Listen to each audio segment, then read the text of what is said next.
లో ఎవరి లొల్లి వాళ్ళకు పెట్టి అధికారాన్ని మాత్రం సాఫీగా సాగిస్తున్నారు అగ్రకులాల పార్టీలు, అగ్రకులాల పెత్తందారులు, అగ్రకులాల నాయకులు.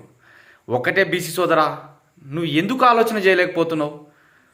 ఎవరి యాళ్ళ గొడవలు పెట్టి వాళ్ళ పని వాళ్ళు చూసుకుంటూ పోతున్నారు. మనం మాత్రం కులగణన జరిగింది, జనాభా లెక్కలు బయటలో పెడతారు, మన రిజర్వేషన్లు మనకు వస్తాయని చెప్పి ఆలోచనలో మనం ఉన్నాం. కానీ అది ఏదన్నా జరుగుతుందా? జనవరి నెల కూడా అయిపోదానికి వచ్చింది, ఫిబ్రవరి నెల రాబోతున్నది. గత డిసెంబర్లోనే అయిపోతాయి అన్నారు, అంతకుముందుకే అన్నారు, జనవరి నెలలో అయిపోతాయి అన్నారు, మళ్ళీ ఫిబ్రవరి నెలకు వచ్చింది. స్థానిక సంస్థల ఎన్నికలు జరగక ముందుకే ఎన్నికలు జరగక ముందుకే మీ జనాభా లెక్కలు ప్రతిపాదికన మీకు రిజర్వేషన్లు కేటాయిస్తాం స్థానిక సంస్థల్లో అని చెప్పి ప్రభుత్వాలు చెప్పుకుంటూ వచ్చినాయి. మరి ఏమైపోయింది? ఎస్సీలకు గొడవలు పెట్టిరు, మాల మాదిగల దండోరాలు నడుస్తున్నాయి, మీటింగ్లు నడుస్తున్నాయి. ఎస్టీలకు గొడవలు పెట్టిరు, లంబాడీలకు, గోండ్లకు వాళ్ళకు గొడవలు నడుస్తూనే ఉన్నాయి, వాళ్ళు నడుస్తుంది. బీసీలకు కులగణన అన్నారు, 42% రిజర్వేషన్లు అన్నారు. ఇది ఎక్కడ పోయిందో ఎవని తెలియదు.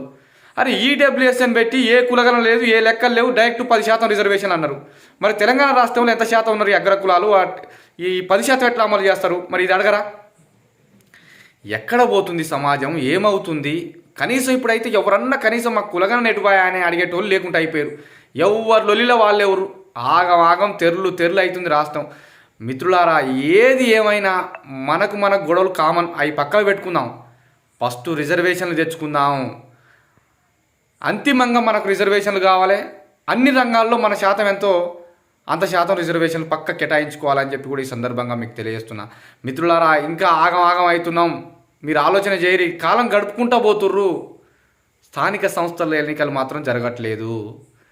ఈ లెక్కలు బయటలో పడితే అధికారం బీసీల చేతిలో ఉంటుంది, అధికారం ఎస్సీల చేతిలో ఉంటుంది, అధికారం ఎస్టీల చేతిలో ఉంటుంది. ఎందుకంటే అత్యధికంగా జనాభా కలిగిన వాళ్ళు ఈ సామాజిక వర్గాలే కనుక వీళ్ళ చేతిలో ఉంటుందని చెప్పి కూడా లెక్కలు బయటలో పెట్టట్లేదు. లేటుగా ప్రకటిస్తారని చెప్పి ఆలోచనలో ఉన్నారు.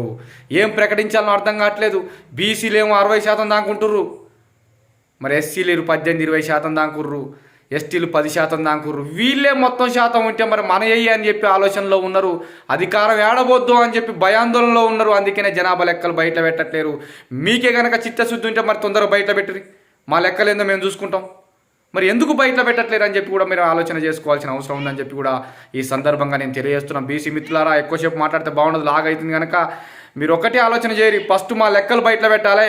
మీరు ఏ లెక్కలు లేకుంటే 10% రిజర్వేషన్లు కేటాయించుకుని ఈడబ్ల్యూఎస్ ద్వారా మరి మా లెక్కలు ఉన్నాయి. మేము ఇంకా ఎన్ని రోజులు మీకు ఇంకా అవకాశాలు కల్పించాలి? మా నోటికాడి కూడా ఇంకెన్ని రోజులు తింటారని చెప్పి కూడా ఈ సందర్భంగా అడుగుతున్నా. బీసీ లోకమా మేలుకోరి నిలబెట్టి అడుగురి. మా జనాభా లెక్కలు ఎడిపోయినాయి, మా రిజర్వేషన్లు ఎడిపోయినాయి, మా 42% ఎడిపోయిందని చెప్పి కూడా మీరు అడగవలసిన అవసరం ఉందని చెప్పి కూడా బీసీలకు, ఎస్టీలకు, ఎస్సీలను నేను కోరుతున్నా ఈ సందర్భంగా అని చెప్పి కూడా ఈ సందర్భంగా కోరుకుంటున్నాను. Thank you.